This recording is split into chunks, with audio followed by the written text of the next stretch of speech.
अस्सलाम वालेकुम, मैं हूं कुर्सलान आरिफ और आप देख रहे हैं प्रोग्राम TRP 360। नाज़रीन, लगता है कि अब MQM लंदन के बाद MQM पाकिस्तान भी सियासी सफ़र जो है वो ख़त्म होने को है, क्योंकि यहाँ हम देख सकते हैं कि MQM के 3 गुमशुदा लोग, उनकी लाशें बरामद हुई हैं। 90 का मरकज़ हम देख सकते हैं, वहाँ आग लग चुकी थी, इनके बंद दफातर भी नहीं खुले। और अब देखना ये है कि MQM का ये जो पॉलिटिकल सफ़र है ये किस तरफ जाता है। आज के प्रोग्राम में इसी हवाले से बात करेंगे। हमारे साथ मौजूद हैं शबीर हुसैन। शबीर साहब, यहाँ पहले जो है 90 में आग लग गई, अब जो है तीन गुमशुदा उनके जो बंदे थे उनकी लाशें बरामद हुई हैं। आपको नहीं लगता कि अब तो बिल्कुल ख़त्म होने को MQM पाकिस्तान भी? देखिए, इनकी सियासत के लिए बड़ी ही इम्पॉर्टेंट फेज़ है और बिल्कुल एक सीरियस चैलेंज है इनको। ये जो इनके गुमशुदा कारकुनान की लाशें मिलने का मामला है, ये तो बहुत ही तशवीशनाक है। और हमारी इत्तलात ये हैं कि MQM के अंदर अब एक पूरा फैक्शन है जो बाज़ाब्ता अब प्रेशराइज कर रहा है खालिद मकबूल सिद्दीकी और आमिर खान को कि उन्हें इस हुकूमत से निकल जाना चाहिए। इस हुकूमत में रहते हुए कारकुनान की लाशें मिलना, फिर इनके बंद दफातर ना खुलना, इनका गवर्नर ना लगना। याद होगा आपको कि जब ये हुकूमत आई थी तो एक एग्रीमेंट हुआ था रिटन, जिसके गारंटर हैं शहबाज शरीफ साहब और उसके सिग्नेटरी हैं खालिद मकबूल साहब और बिलावल भुट्टो जरदारी साहब। और ये फैसला हुआ था कि सिंध का गवर्नर MQM पाकिस्तान का होगा। नाम भी आया नसरीन जलील साहिबा का, फिर उनके खिलाफ एक मुकदमा निकल आया और वो आज तक गवर्नर के बगैर ये सूबा चल रहा है, गवर्नर नहीं है MQM का, तो वो भी नहीं हो पाया।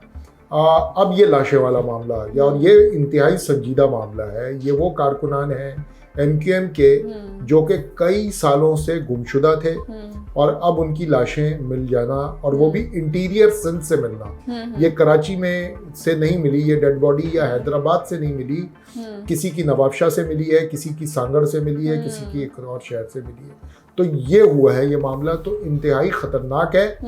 MQM के लिए बहुत संगीन चैलेंज है। MQM का जिसको कहते हैं ना एग्जिस्टेंशियल क्राइसिस, यानी कि उनको अपनी वजूद कायम रखने का जो है मसला बना हुआ है सियासत के हवाले से।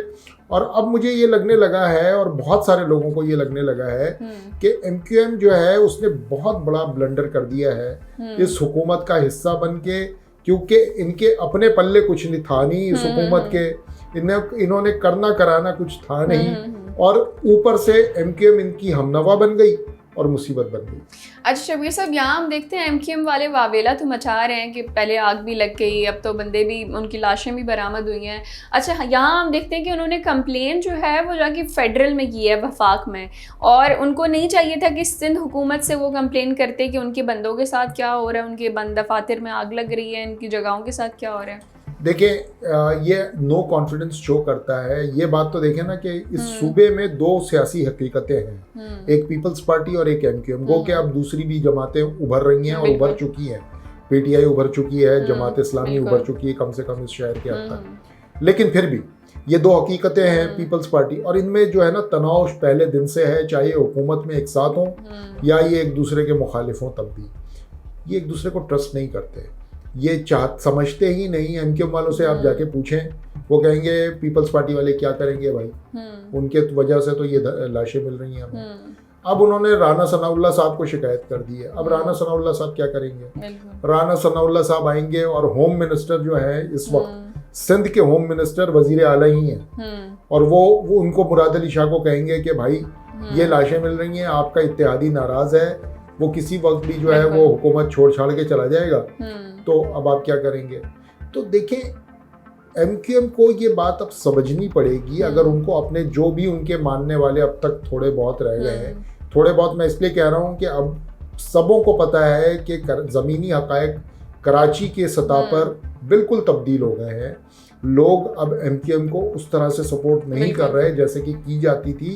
MQM की जो बची कुची सियासत है उसमें उनके लिए बहुत ही आफियत होगी कि वो अपने अंदर रहने वाले कुछ रहनुमाओं की बात पे कान धरें, इस हुकूमत से निकलें, कोई एहतजाजी तहरीक शुरू करें। किसी कारकुन का मर जाना गायब होकर के किसी भी तंजीम के लिए कोई छोटी बात नहीं होती, और पैदर पैर लाके लाशें फेंकी जा रही हैं। ये इंतहाई संजीदा मामला है। ये मुझे याद दिला दिया उस वक्त का जब बेनज़ीर भुट्टो साहिबा की पहली गवर्नमेंट में नसीरुल्लाह बाबर साहब ने एक ऑपरेशन शुरू किया था कराची में, और कुछ इसी तरह से एमक्यूएम कारकुनान की लाशें निकलती थी। पहले वो गिरफ्तार होते थे, गायब होते थे, और फिर उनकी लाशें बरामद होती थी। एग्जैक्टली ये उसकी रिक्रिएशन हो रही है या उसकी रीएनैक्टमेंट हो रही है जो इस वक्त सिंध में हो रहा है। अच्छा शबीर साहब, यहाँ हम बात करें एमक्यूएम की कि एमक्यूएम लंदन तो बिल्कुल अलग है, पाकिस्तान की हम बात करें कि अब जो पाकिस्तान में एमक्यूएम है इनका सियासी सफ़र क्या होगा। इनके कारकुनान की लाशें मिल रही हैं, ये भी बहुत बड़ा थ्रेट होता है किसी भी पार्टी के लिए, और बहुत अफसोस की बात भी है। इसके अलावा इनके दफातर बंद थे, 9/0 पे आग लग गई, तो एक तो ये तासुर देने की कोशिश की जा रही है कि अब तो बिल्कुल एमक्यूएम है ही नहीं। अच्छा, यहाँ हम देखें कि जो पहले आपने बात की कि सियासी तौर पर एग्जिस्ट करने के लिए उनको बड़ी मेहनत करने की ज़रूरत है, स्ट्रगल करने की ज़रूरत है, और जब थी भी तब भी कुछ इमेज अच्छा नहीं रहा एमक्यूएम का जितना उनका दौर गुजरा है। तो अब आपको क्या लगता है कि सियासी तौर पर एमक्यूएम जो है वो कहाँ जाती हुई आपको नजर आ रही है? देखिए, एमक्यूएम के लिए जो सबसे बड़ा इमिनेंट चैलेंज आ रहा है ना, सबसे पहला वो 23 अक्टूबर को कराची में होने वाले बल्दियाती इंतखाबात हैं। इन बल्दियाती इंतखाबात के अंदर एमक्यूएम किस तरह परफॉर्म करेगी, पहले तो ये कन्विंस करें अपने कारकुनान को कि वो निकले फील्ड में और लोगों को मोबिलाइज करें कि वो एमक्यूएम के लिए वोट करें। कारकुन क्यों निकले? यहाँ कारकुनानों की लाशें फेंकी जा रही हैं गायब हो करके, तो वो कौन सा कारकुन होगा बेचारा जो बाहर निकलेगा और अपनी पार्टी के हक में बात करेगा, उसकी कंपेनिंग करेगा। एक पार्टी के अंदर 3 लाशें आ जाएं तो वो ऐसी डिमोरलाइजिंग होती है किसी भी पार्टी के लिए। यहाँ रहनुमा चीख रहे हैं तो बेचारा कारकुन तो बेचारा कुछ भी नहीं। तो पहला चैलेंज आ जाएगा कि ये लोकल गवर्नमेंट इलेक्शन में कैसा परफॉर्म करेंगे। फिर ये कि इनको ये भी चैलेंज अभी दरपेश है कि जिसके ये इत्तेहादी हैं यानी कि पीपल्स पार्टी, वो इनके मुखालिफ है यहाँ पर, वो यहाँ इनके खिलाफ इलेक्शन लड़ेगी।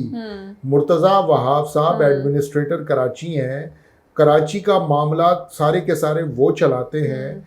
वो एमक्यूएम को कितना ऑन बोर्ड लेंगे? देखें, लोकल गवर्नमेंट आफ्टर ऑल जो है, local government people's party, MQM, PTI, Jamaat Islami, इनका असल में दंगल है ना। तो इस दंगल के अंदर पीपल्स पार्टी को अपना हमनमा बनाए एमक्यूएम, उनको कायल करे कि वो उनको सपोर्ट करे या वो उनको सपोर्ट करें, क्योंकि इनको काउंटर करना है जमात इस्लामी और पीटीआई को।